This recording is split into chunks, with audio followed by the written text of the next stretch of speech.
Hello, my name is Michael Wallace. I'm a professor of medicine at the Mayo Clinic in Jacksonville, Florida, and also a gastroenterologist and hepatologist practicing interventional endoscopy. It's my pleasure today to talk about a recent top tips article that we published in GIE, what we need to do to integrate artificial intelligence into gastrointestinal endoscopy. I've spent much of the last 5 years working with different groups to develop and implement AI technology, both into our endoscopes as well as into our practice, including cross sectional imaging of CT and MRI, and more recently into our general practice to help improve the quality and efficiency of work that we do. I want to spend a little bit of time today talking about our experience and the lessons we've learned and how you might be able to have a similarly positive experience implementing AI technologies. First of all, the number one tip we recommended in this article was to understand the potential and potentially the risks of AI in gastrointestinal endoscopy. GI endoscopy is one of the fields that I would say is most likely to have positive benefits from AI technology, mostly because of its imaging nature. Computer vision is one of the first established AI tools in many aspects of medicine. This includes radiology, pathology, other systems that rely on images such as EKGs and cardiac echoes. And GI is very primed because of the way that we record images and annotate those images in a way that we can train AI systems to help us do the tasks at hand. It's really essential to understand the broad nature of these applications. Although computer vision is one of the first, and we've really just seen the very first of those, for example, polyp detectors and polyp classifiers. There are many other applications that have actually been quite well studied. They haven't yet made it into the clinical space, but are well along in a pathway to that. Things like detection of Barrett's associated dysplasia or other early esophageal cancer, detection and classification of colitis, detection of early gastric neoplasia, even on endoscopic ultrasound and cholangioscopy. Really, everything that we look at through an endoscope, where our job is to detect clinically important lesions, classify them, and then make decisions about how to treat them. Essentially, everything that we do through endoscopes has been studied with regard to AI technologies to help us with those tasks. One of the things that I often distinguish is in AI-related topics is topics for developers, people who want to develop new AI or improve AI technologies, and those that simply want to implement them into their practice. I became quite interested in these technologies about 6 or 7 years ago when we started seeing the very first medically related computer vision technologies. And the essential tool that we all need to develop such systems is high quality images, and more importantly, high quality annotated images. Annotation means a label. So, for example, if we want to train systems to detect polyps, we need images of the colon that have polyps on them and images of the colon that don't have polyps. And in particular, we need a broad range of polyps, those that are really easy to see. That's what we typically start with, to those that are hard to see, maybe a sessile serrated polyp in the right colon. So I think if anybody's interested in developing these, and even for other reasons, I would very much suggest that you develop systems to record your images, ideally video streams. And really the best advice I would have is to just video record from start to finish most of your endoscopic procedures. And then perhaps the more challenging part is to annotate those. At a very basic level, we provide labels, often within our electronic health records or endoscopy reporting system, to describe what we see. Often at the end of a procedure, we might label a picture of a polyp, maybe its size and its location, such as a 3 millimeter polyp in the right colon.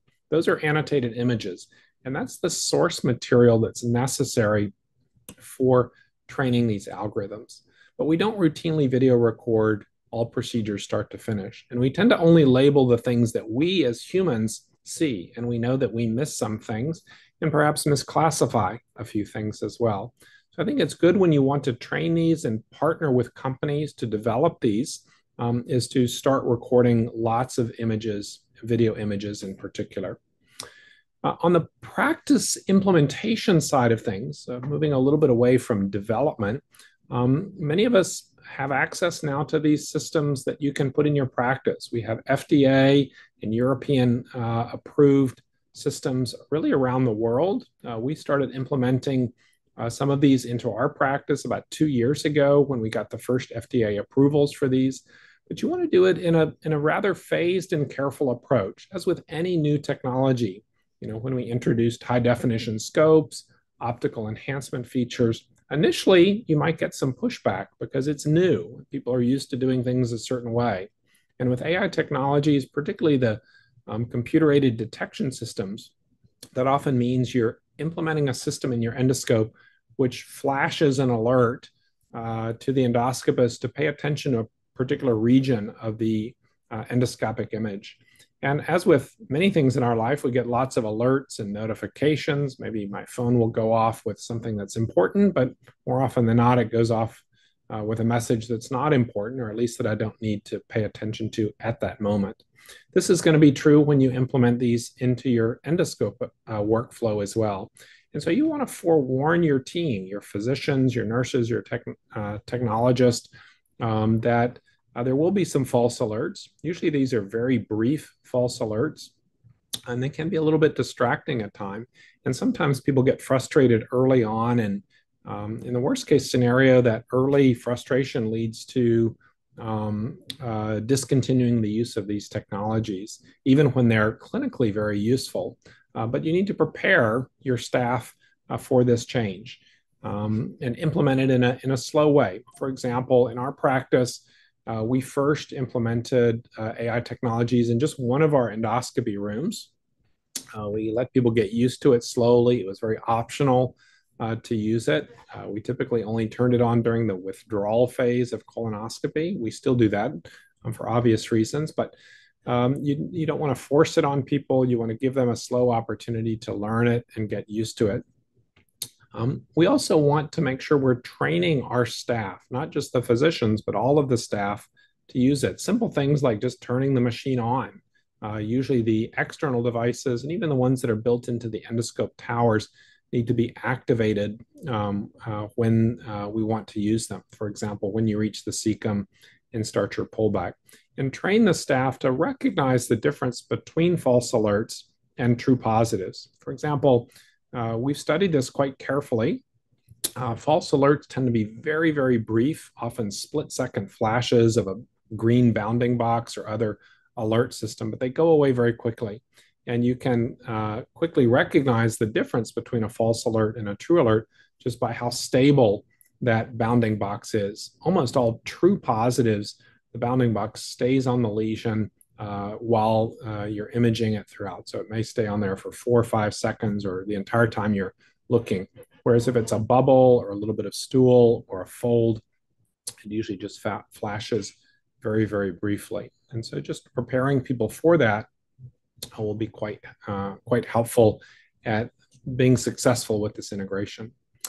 The fifth thing that we talked about in the article was ensuring regulatory compliance. These devices are regulated by the US Food and Drug Administration and the equivalent of the FDA in other countries and regions around the world, such as the European Commission. You can't just put a new system. Perhaps you've developed a system within your own department or in collaboration with a computer scientist in your university, but you can't put those and use them in your practice without any approval. These impact medical decisions. There is a small potential for harm if you used it incorrectly. So make sure that the device that you're using has the appropriate regulatory approvals. And typically we did this both after Food and Drug Administration approval, but we implemented it as actually part of a research registry. So we let patients know that we were using AI technology. We collected the data and analyzed the data under Human Safety Committee approval. so that we ensured proper use and also monitored carefully for any adverse events. Fortunately, we didn't see any in the studies that we've done. There's low potential for adverse events given the nature of it's just an imaging system, but it's something we should certainly monitor. Speaking of monitoring, the next sort of key item is to monitor the performance. This is true of any change management strategy. If you're implementing a new way of doing a bowel preparation or using any new endoscopic technology, you want to make sure it's doing what you intend it to do. In this case, for polyp detectors, we have a simple measure, adenoma detection or adenomas per colonoscopy. Not everybody who's implemented these into their practice has seen the same positive results as the randomized trials that led to their approval. And that's true of any medication or technology. And that's why we do post-marketing or post-approval surveillance. For example, some groups already had extremely high adenoma detection levels. Perhaps there was very little room for improvement in their practice. But other groups, including our group, when we studied this at my former institution in the United Arab Emirates, we saw a very positive benefit, in fact, a doubling of the adenoma detection and adenomas per colonoscopy without any untoward effects, such as removal of benign lesions. We wanted to make sure that we weren't detecting lesions that didn't need to be removed. So monitor your performance. This is true, again, for any change management strategy. Lastly, I want to talk a little bit about large language models. We've been hearing a lot in the last year about ChatGPT and similar systems like Gemini. These are so-called generative AI, meaning they generate de novo information. The most common are language models, which generate de novo text or language. You can use these to write a manuscript. You can use them to write a letter. You can use them to draft an email. And increasingly in medical practice, you can use them to assist with responding to common clinical questions or common back office questions. And they're very useful. For the most part, they're very accurate, but there is a tendency for some of them to so-called hallucinate and go in a wrong direction. So it's at the early phases of these, but I think these are quite promising, for example, to help you draft common documents, patient education materials. In the current phase, they're good at writing the text, but as with any writing, you want to edit that, make sure you read it, make sure it looks correct to you. And increasingly, we're seeing systems where, for example, in your clinic practice, it can help listen to the conversation using microphones and then transcribe that conversation into a medically appropriate note, even medically appropriate orders, referring physician letters, these types of things that take us time as physicians, but aren't necessarily good uses of our own natural intelligence. And so transferring that workload to generative AI systems can offload some of the burden of work that doesn't need a physician to do. But I would certainly encourage you to monitor those very closely. In particular, you want to be careful about the systems where you upload, for example, outside medical records or PDF files. That would clearly be a breach of privacy rules. You can, in a very carefully constructed environment, use these tools to summarize large documents.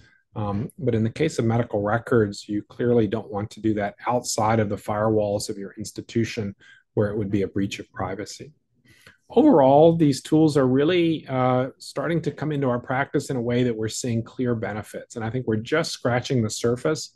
We're going to see a lot of new systems come out, and particularly so-called platform systems where you have a platform and have multiple applications, much like your smartphone has applications to do different tasks. Right now, we have a polyp detector, but very quickly, we're going to see new systems, polyp classifiers, bowel prep classifiers, colitis classifiers, many things that we do through endoscopes. We're going to start to see in the very near term. I want to thank you for your time today. I want to particularly thank the journal, Gastrointestinal Endoscopy, and the current editor-in-chief. It was my pleasure to serve as 8 years of the editor of the journal, and I'm very happy to see it doing so well under the leadership of Dr. Doug Adler and the team at GIE. Thank you so much. It's been a pleasure to speak with you today.